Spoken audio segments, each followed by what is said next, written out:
Welcome back. We move on to section 29, fulfillment of condition subsequent. Till now we have seen prior condition precedent. Now we see condition subsequent.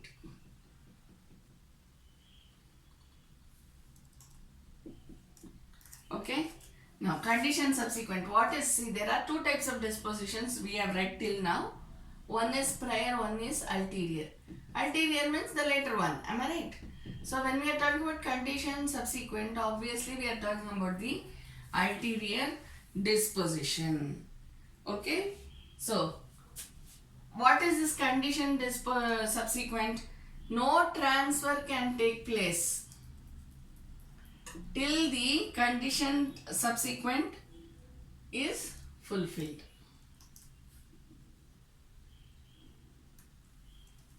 See, I'll just give you an example. Okay.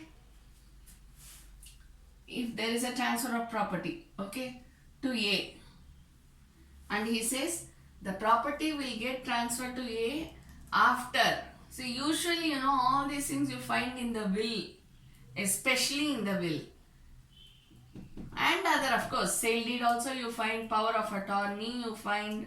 So there are so many things in which you will find all these condition precedent and condition subsequent. So suppose take for example in the will, I say that property will get transferred to A provided he pays 25 lakhs to his sister after my demise. Will take effect after my demise. I know that, right? All of us know that. So when will actually A get the property? Only if he gives 25 lakhs to his sister, then he will get the property in his name. If there is a condition like that, you will get this, you will get the transfer only after registration. See, even though I have paid the entire sale consideration, only after the registration of the property is done, I will get the transfer in my name. Understand? So in all these cases, what you have a condition which is subsequent. Okay. Now next, section 30, prior disposition not affected by the invalidity of the ulterior disposition. Where there exists a prior disposition as well as an ulterior disposition, if this ulterior disposition is not valid, there is some problem. Okay. But that does not mean that prior disposition is also invalid. No. Prior disposition is valid even though ulterior disposition is not valid. We go to section 31. Condition that transfer shall cease to have effect in case specified uncertain event happens or not happen. See, what we are reading here is the opposite of what we read. Sometime back we read that transfer shall occur when a specified uncertain event does not happen, right? Or happens but does not happen. We read some permutation combinations over there. In this section 31, what we are reading? Condition that transfer shall cease to have effect. That means what? There is no transfer. There we read transfer occurs.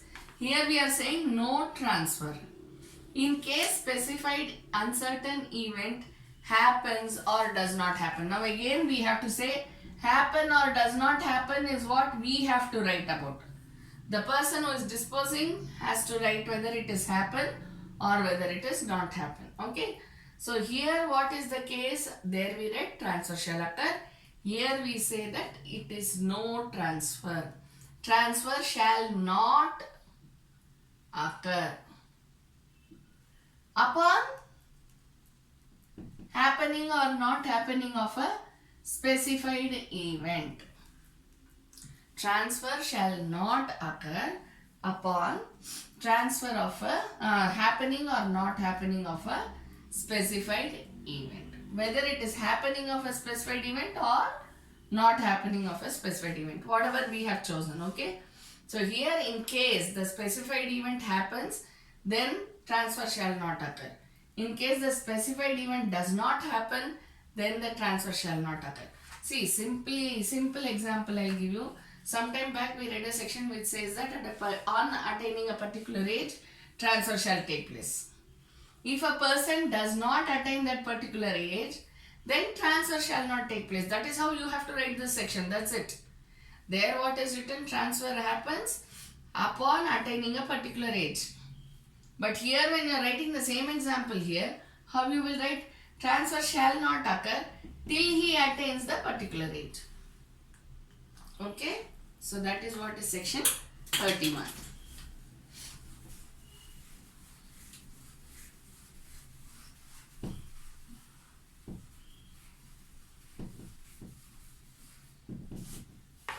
We move on to the next section. Section 32. Such condition must not be invalid. Again the same thing. Whatever is the condition which has been put forth, whether it is condition precedent or whether it is condition subsequent, it should not be an invalid condition. We have already seen what is an invalid condition. Okay. So in that case, transfer shall not take place. If the condition is invalid, obviously the transfer will not take place. Then section 33, transfer conditional on performance of act. No time being specified. Okay. Now here what is important is transfer shall take place upon performance of the act. Time is not specified. So whenever he performs the act, at that time the transfer shall take place. Unless it is impossible, it is immoral, all those regular whatever are the stipulations of law. Unless it is something like this, or permanently it cannot be performed.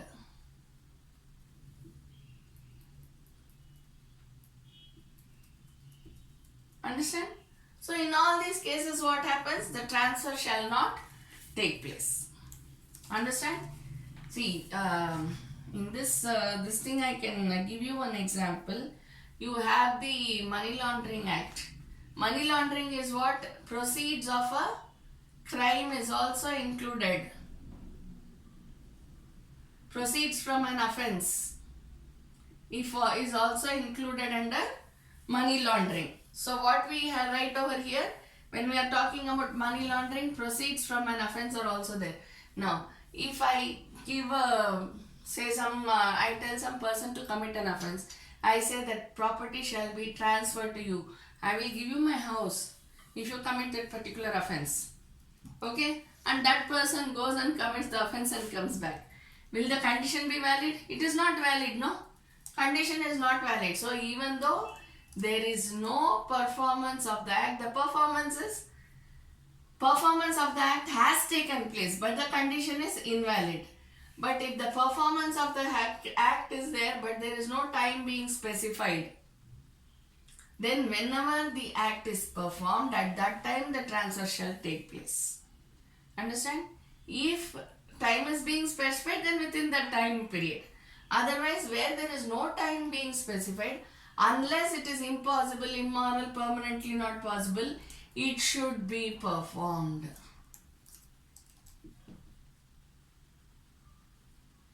Okay? It should be performed. Any time, at any time, but it should not be very late. Always you have the concept of reasonable time. Next we go to section 34. Transfer conditional on performance of act, time being specified. See, these are all what you can see is, all these have their stem in the, all these have come out of Contract Act. Okay. Now we go to the next section which talks about transfer conditional on performance of act, time being specified. We read about time not being specified. Now we write about time being specified. Then again, transfer shall take place upon the performance of the act. Okay. unless if the performance is within the time specified, unless the performance is marred by what? Act of the God, act of parties, act of the party writing the disposition, right? Or where there is a fraud or cheating or anything. What do you call this as? Contributory negligence. Am I right? Intervening impossibilities. You remember what we did in the Contract Act? So all these comes under the intervening impossibilities. So if there is any problem with the performance of the act and that is not because of the person who has to act, then the transfer shall take place. Otherwise the transfer shall not take place if the performance is not done within the time period, specified time period. Section 35, election when necessary. This is the next subheading, election. Election when necessary. Where a person professes to transfer property which he has no right to transfer, and as part of the same transaction confers any benefit on the owner of the property, such owner must elect either to confirm such transfer or to dissent from it. And in the latter case, he shall relinquish the benefit so conferred, and the benefit so relinquished shall revert to the transferor. So what is election? As it is, election means choosing between two. Choosing between options. Okay. So what does section 35 say? Election when necessary. Election, when is election necessary? When there is a benefit which has been transferred to the owner. Okay. But there is no right to transfer. See, I call myself owner of certain property, but actually I am not the owner. What I do, I give a written disposition saying that probably there is a sale agreement which says that okay, you can come in, or there is a rental agreement. In pursuance to this rental agreement, the tenant has given me say 1 lakh as an advance. Okay, so he has given me 1 lakh as an advance, but I don't have the right to transfer. But I get benefit from him. So what I have to do? I have to elect either to confirm the transfer. How can I confirm the transfer when there is no, I do not have the right to transfer it, or dissent from it? I cannot. The most what I can tell, I will repay you. I have to see whether I have to confirm or dissent from it. So what I will do, I can say that okay, I will tell the real owner to make a rental agreement to you. I will make good the loss which you have incurred. Or I can say it's okay, I dissent from whatever I have written. In that case, I will have to return the benefit. And okay, nevertheless, there are exceptions.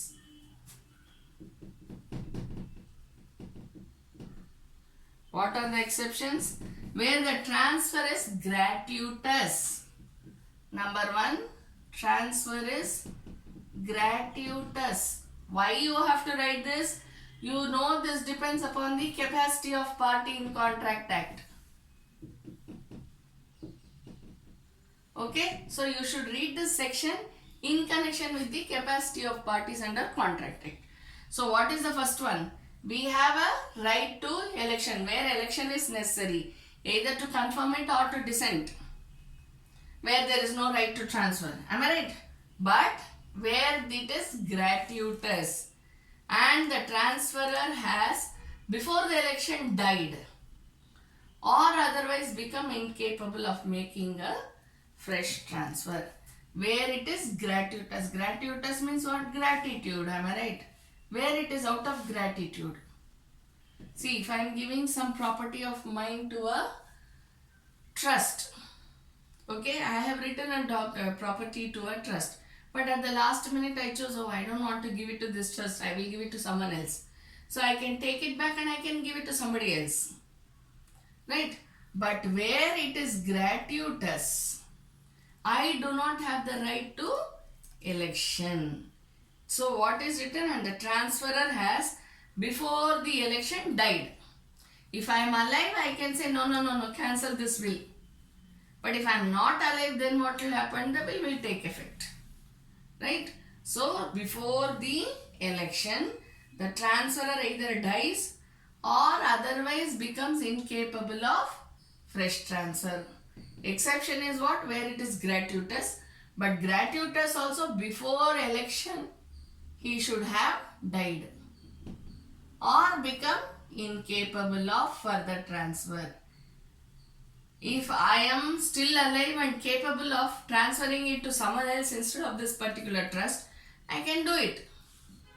I can write another will in some other trust name. But before electing to do so, if I die or if I become incapable of writing another will, then this will which is there shall take effect. Number 2, where it is for consideration. All the transfers, okay? Where all the transfers are for consideration. We know this. For consideration means what? It is for value of money. So where it is for value of money, obviously you will have a condition there. If you give me so much amount, I will transfer it to you. Otherwise, I am not going to transfer it to you, right? So that condition precedent or subsequent always exists when it is for condition. When it is for consideration. Therefore, in such case also, once I have taken money from somebody else, I cannot choose. Okay? But I have the right to election, but I cannot choose when I have taken the whole money. Say I have taken the whole money of 32 lakhs and then I say, no, I don't want to sell it to you. What happens then? Suit for specific performance. Right? So that is how you have to connect each thing. Where I take the entire consideration and the last minute I say, no, I am not going to sell it to you. Will the purchaser keep quiet? No. The purchaser will go and file a suit for specific performance. Okay? Then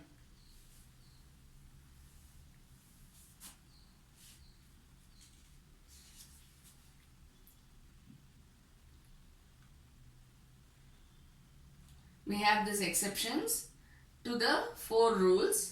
Where a particular benefit is expressed to be conferred on the owner of the property, which the transferor professes to transfer, and such benefit is expressed to be in lieu of that property, if such owner claims the property, he must relinquish the particular benefit. There is a owner, there is a transferor. Okay, this too you understand. Where a particular benefit is expressed to be conferred to the owner of the property, which the transferor professes to transfer. So he is going to transfer a particular benefit to the owner, and such benefit is expressed to be in lieu of the property. Transferor transfers the benefit to the owner in respect of property A. Okay? In such cases, if such owner claims the property, he must relinquish the particular right. He must relinquish the particular benefit, but he is not bound to relinquish any other benefit conferred on him by the same transaction. Okay, now this is very, I won't say it's very easy, I'll say it's quite easy, because there is an owner, there is a transferor. Transferor is the one who is giving the property to the owner. Okay? He gives the benefit to the owner. Then what happens regarding property A? See, for example, if this person is the mortgagor, This person is the mortgagee. He is giving some benefit to this person, but it is already mortgaged to another mortgagee by name B. Understand? So this mortgagee will get the benefit except the benefit which has been given to mortgagee B. No, we will name as mortgagee A and mortgagee B. He has already given it to mortgagee A and then he gives the benefit to mortgagee B. So how much of it will get the mortgagee B get? Mortgagee B will get only the portion which does not come to mortgagee A. Understand? So mortgagee A will get the benefit and then the rest of the benefit will go to the other party. See, I'll give you one simple example. There is a land of 4 acres. Okay? And in that 1 acre is sold to A. On the same day, he gives the other portion of the property to B. So how much B will be getting? Out of the 4 acre, 1 acre is given to him. So he will be getting only 3. Not this 1. Understand? This is the meaning of the exception.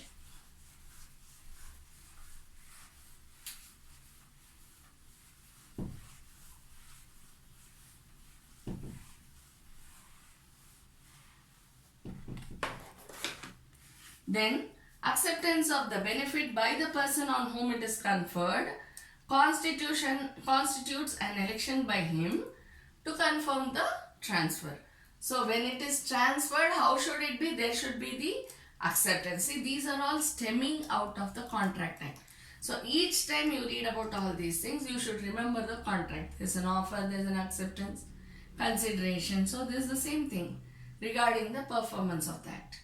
Acceptance of the benefit by the person on whom it is conferred constitutes an election by him. Once this B says, okay, I am getting 3 acres, is it? Okay. Then that proves to be an election. Such knowledge or waiver shall, in the absence of evidence to the contrary, be presumed if the person on whom the benefit has been conferred has enjoyed it for 2 years without doing any act to express dissent. If he does not act within 2 years, then he is deemed to have accepted. Understand? Then the last one, such knowledge or waiver may be inferred from any act of his which renders it impossible to place the persons interested in the property professed to be transferred in the same condition as if such act had not been done. Understand?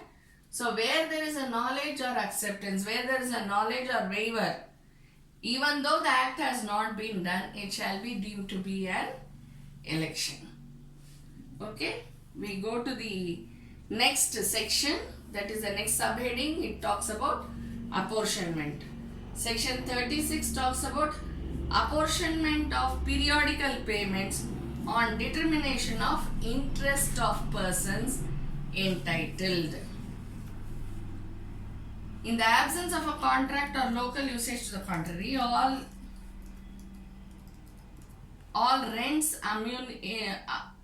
annuities, pensions, dividends and other periodical payments shall, upon the transfer of the interest of the person entitled to receive them, be deemed as between the transferor and transferee to accrue due from day to day and to be apportionable accordingly, but to be payable on the days appointed for the payment thereof. So what are we reading about over here? Apportionment. Apportionment means what? Division. Dividing. So whatever are the amounts accruing, whatever is due to a person, okay? If A has a due of rupees, B has to give A 20 lakhs. And he said, okay, every month I will give you 2 lakhs. Then how will it be deemed to be? It is deemed to be apportioned, that is divided on a day-to-day basis. Today he has to pay me this, today he has to pay me this, today he has to pay me this. So this is day-to-day basis. But when will the actual payment be done? The payment will be done on the specified date only. Now if we are taking a home loan, even though the home loan is apportioned into day by day by day by day, do we pay every day to the bank? We don't. How do we pay? We pay it in monthly installments. So that is what this apportionment speaks about. Understand? Unless there is a contract to the contrary. If there is a contract which says you should pay me daily, then pay daily. Otherwise, usually how is it deemed? It is deemed as in paid on a specified date, though the apportionment is on day-to-day basis. Okay? Thank you.